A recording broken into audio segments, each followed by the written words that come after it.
They just had to get a mannequin that's almost Brett's size. That's not fair. At least he doesn't say much. What's up, guys? This is Heiss, and today we are out at the Railroad Hobby Show sponsored by the Amherst Railway Society, and we've got something really cool to show off today. I'm going to be joined by the folks from the New England Railroad Uniform Company. These are the only people out there that are making genuine, authentic, real conductors uniforms and a little bit of everything else. They're absolutely fantastic, and come to find out, before we were planning this video, our chief conductor at the museum recently got one of their uniforms, and it's absolutely fantastic, and he loves it. So the guys are going to join me. They're going to talk through their products. If you need a conductor's uniform, they're the only people that are doing it right. So I'm joined with the founder of the company, Sean Clare. Sean, what drives somebody to go through and make railroad uniforms from scratch? Well, over the years, there used to be a company that did this about a decade ago called Transquip. He did it for a long time, since the 1980s. The owner passed away, and I had volunteered at various railroad museums over the years, and I always thought someone else was going to do it. And to any new volunteer that goes to a new museum to work, the question always is, well, hey, where do I get a uniform? Well, the answer usually is, well, you go on eBay, buy whatever you can to put together. The problem was nothing ever matched. So we said to ourselves, that's a problem. In the old days, that's not the way it was. Everything matched. So we said, no one's doing it. We had an idea, my business partner and I, and we said, let's take a stab at this. Let's do some research and see what's involved. When it seemed like it was possible, we started with hats, and then it kind of went into uniforms. We have two of our uniforms here, a midnight blue example and our black example. Both colors are available and standard suit sizing. Really, what we were looking for is we took 4 or 5 authentic railroad coats, took all the things that we liked from each one, and made these coats. Primarily, it's the 10 pockets that makes the conductor coat, along with the 4 buttons, all of which are cotter pinned on, which is the correct way to put on buttons onto a railroad uniform. And our vests feature 6 buttons with 4 pockets. And conductors need a lot of pockets, a lot of paperwork, cash, ticket punches to carry around. We just absolutely love doing this. It's been an exciting journey, an expensive journey, and a unique journey all in one. I was going to say, making something bespoke like this is not something that's simple, easy, or cheap. Absolutely, and one of the best things that we're happy to say is everything on this uniform is made in USA. If people come out and they end up purchasing something from you guys, they're supporting your business, an American business, with goods that are made here in the US that represent what we had as railroad conductors throughout history. That's right. That's right. It's just absolutely outstanding. The fact that you guys stepped up when no one else was doing this and now have this service, it's absolutely fantastic to see. And it's not just the uniforms. You said you've got plenty more to go take a look at, right? Yeah. We got lots of stuff over here if you want to Let's go take a look. So I see behind us there is a lot of different hats and hat accoutrements. Tell us about them. Absolutely. So these are our standard cap offerings that we have here, all based on traditional railroad styling. So I'll just work from left to right. Basically, we have our example of a traditional red porter cap, known as a red cap. These are the guys who would handle your luggage at most railroad stations. Heading over to this, we have our traditional conductor cap, which is signified by the 2 gold bands. And contrary to what just about every passenger on a railroad says to you, they think anyone wearing these caps is a conductor. But the truth is, there's only one conductor on the train. They're identified by these bands.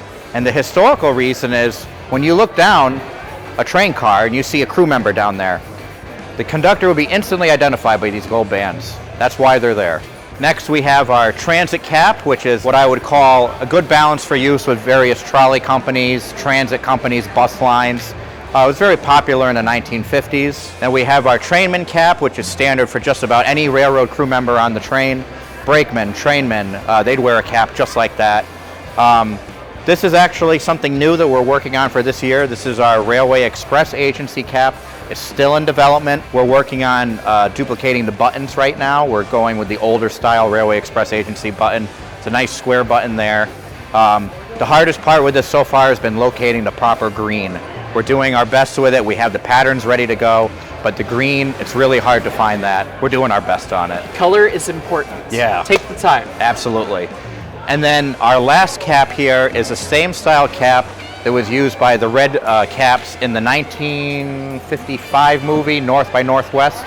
I'll have to check on that. I don't remember what year it was, but this is the same style cap that was used in that movie.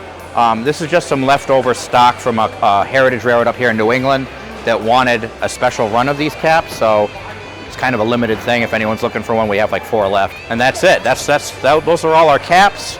We have various accessories here. We all know that the best train rides happen in the rain. You got to keep your head dry. We have 2 style rain covers the brim as well, fits all of our caps. We have our various cable cords available in white, black, and yellow. Different railroads, those meant different things. We have our buttons that would secure those on the caps. We're trying out an interesting product here that's actually intended for military uniform application. It's called the cover bag. It's a nice bag to store your uniform cap to keep it, dust free. Has some little pockets to store patches, pens, whatever you want, business cards. It's a great little accessory. And those are all our uniform caps here. It's really a nice offering. It's the largest selection of railroad cap offerings available anywhere in the United States. I've never seen anyone else offering this selection. They're all available in standard hat sizes from 6.5 to 8 1/8. It's absolutely fantastic, and seeing the whole gamut of different hats for not just the conductor, but really any position that is going to be staffed by someone in any sort of tourist stop or museum type operation. You guys have it, and in a number of different styles. It's so cool to see.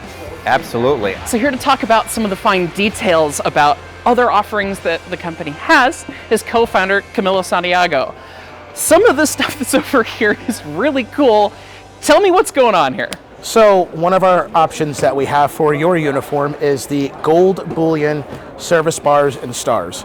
On a lot of railroads, conductors and trainmen, if they've been there for a while, every 5 years, you would get a bar. And then after about 25 to 30 years, you would get a star. So obviously, this person here has been on the railroad for like a very long time. Very long time.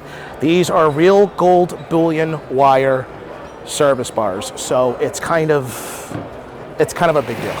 Yeah, it's authentic, it's correct, and to do that and do it in the U.S. Yes. It's not inexpensive. Yes, yeah. But if you're getting to that level of seniority as a conductor at your railroad, whatever railroad it is, treat yourself. It's not that ridiculous. Exactly. It's kind of like when you're in the military and you rank up. You're very proud of your medals. Exactly. So you'll be very proud of this. This is the real deal. And it's the genuine real thing. So cool to see. So another offering that we have is our ticket punch holsters. These are real leather. Obviously, they go on your belt and whatnot. Right. And then when you buy it from us, you get this packaging with it and whatnot. But this is a very important tool to have on your belt. Right. You don't have to go fishing for it. It's right there. You can, bam, boom, right there. Get your Polar Express letters going.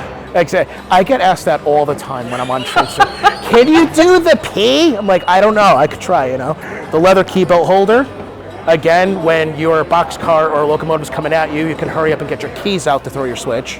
Right. I know you're never supposed to run for a switch, but this makes things nice and easy. Convenient, whether or not there's safety concerns involved at the time. Yeah, definitely convenient. Good. Another thing we like to sell is our ticket punches. So they're quite hefty. A hefty ticket And these are also American made. God. And they come with a ring. So when you're punching tickets and whatnot, and then you have to fiddle with other things, you can just keep your ticket punch right there. That is fantastic. Quite hefty. And yeah, I mean, good Lord, I'm actually kind of curious how they're manufactured, because this would duel as brass knuckles in a pinch. Yes, they also have a lifetime warranty on them too. So there you go. Yeah. Unruly passengers be warned. Exactly. And another thing that a lot of people don't think about, but when you're running a North Pole event and you don't have your lantern next to you and you just want to get the train back home, we also sell these flashlights. So when you're at the end of the train, you can just hurry up and give a quick signal. Right. Or when you're closing up the train at the end of the night and you have to shut off lights and whatnot, at least you have that to kind of see where you're going, because I can't tell you how many times I've knocked my shins on seats. Yep. Yes, I feel that. And also, if you're an operation where the mechanical crew is also the operating crew, train inspections, a good flashlight's a good flashlight. Yeah, like right? when I'm inspecting locomotives and I'm looking inside the firebox, I literally use that light. Gotta check it before you light it off. That's all of these fun things, but there's fun, shiny things down there that we're gonna have to take a look at next. So I see a lot of fun, shiny things here, and everyone loves a good shiny thing. And this is really the piece that adds that little personal touch to a hat or something, but you've got a lot of different things going on here. Let's tell the folks about it. So pretty much, like, I guess the first thing we can talk about is our custom badges. We have over 7 different model numbers that you could pick from. You can literally make these badges say anything you want with the exception of our Model 400 badge. Okay, So cool. Wow, so anything you want, and you've got several different styles. Are they based on any particular prototype? What's the deal with that? So sort of. So like our Model 100 is based off of like the Boston and Maine Railroad. Cool. Over here, we have this model down here, Model 200, it's based off of New Haven Railroad and whatnot. And then, you know, our GB badges, these are based off of the Baltimore and Ohio Railroad. So it's Bunch of classic stuff from the region where you guys are. Exactly. Makes a ton of sense. Cool. Yeah. Wow.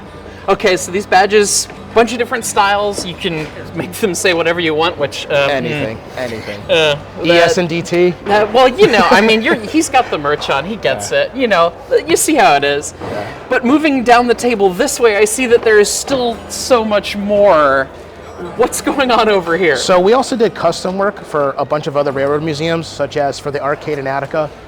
We did a badge run for them. For the Illinois Railway Museum, we made custom badges for them for their streetcar fleet and whatnot. This was a very big project, and we're happy that we were able to hit the ball out of the park with that. That's awesome. And whatnot and stuff like that. Down over here, we did lapel pins for the Arcade in Attica as well.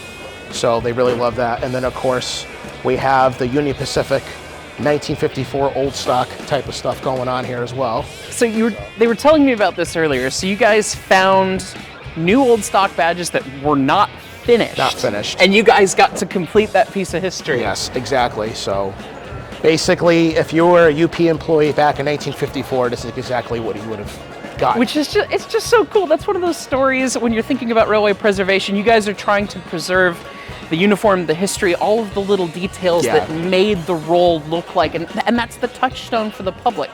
The conductor's uniform and all these little details is what you would have experienced as a passenger back in the day. Exactly. You guys are preserving that.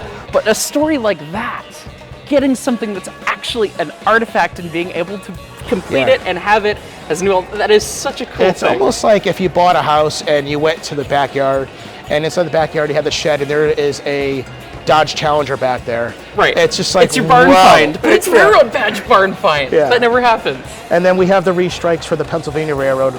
We have a bunch of rare titles, elevator operator, usher, and whatnot, but we also have conductor training. Yeah, some of the railroads, Pennsylvania Railroad, namely, little excessive in their badging and titling and things, and so everyone had to have, elevator attendant. That's everybody had to have a badge. That is, you know, there's something wonderful about that level of service and professionalism that is somehow not quite there these days, but we can all dream, right? Yeah, exactly.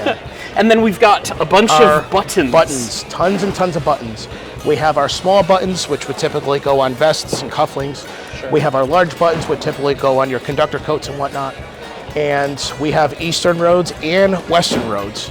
Most of our roads are mostly between the 19-teens all the way up to about the 1970s. Okay. So we kind of fit in between there. Anything kind of from the modern passenger era when you're thinking in terms of steam and all that well, sort of stuff. Well, we do have Amtrak. And Amtrak. So that's kind of modern. You get into the 70s then, at least by a little bit. A little bit. At least 1 year. I mean, we got some Penn Central stuff here and whatnot, so.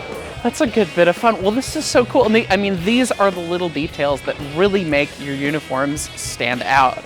Being able to do the final finishing touches, you know when you see a conductor that's got the matching buttons, they've got the matching badges, everything like that. It's not just something that they picked up from a costume store that was whatever. Like this is the real thing. Real deal. Not only that, I mean, I have a saying where to be good, you got to look good. Right. And it's, you know, that's what I like to say about it. There is an act when you put on, to many it might feel like, oh, they're just wearing a costume because they're in preservation, they're not real. that is an attitude that is perceived by many, but when you put on the overalls, when you put on that conductor's coat, when you put on the whole thing, it brings that different era of professionalism to you. Like 100%. you just feel it and you embody that role, and then you can be that role, and people will look to the conductor as a person of authority. So there really is merit to that. Even when I'm in engine service, like when I'm in my, Chris LaRose hat and my coveralls and whatnot, and so like when I walk into a gas station, like everyone's looking at me, and I feel so damn proud. Exactly. Like, I'm that guy. I know I'm looking sharper than the thumbtack, but Gotta love that. So. Yeah. There's something very special about that. So all the details, a ton of different railroads. That's just fantastic. It's so cool what you guys are doing here. Yeah, we're trying. I must say though, we do have a surprise for you. If you give me a second, I'll be right back. Oh, okay. All right. The suspense. I actually don't know what this is. They alluded to something. I'm not looking. Should I look?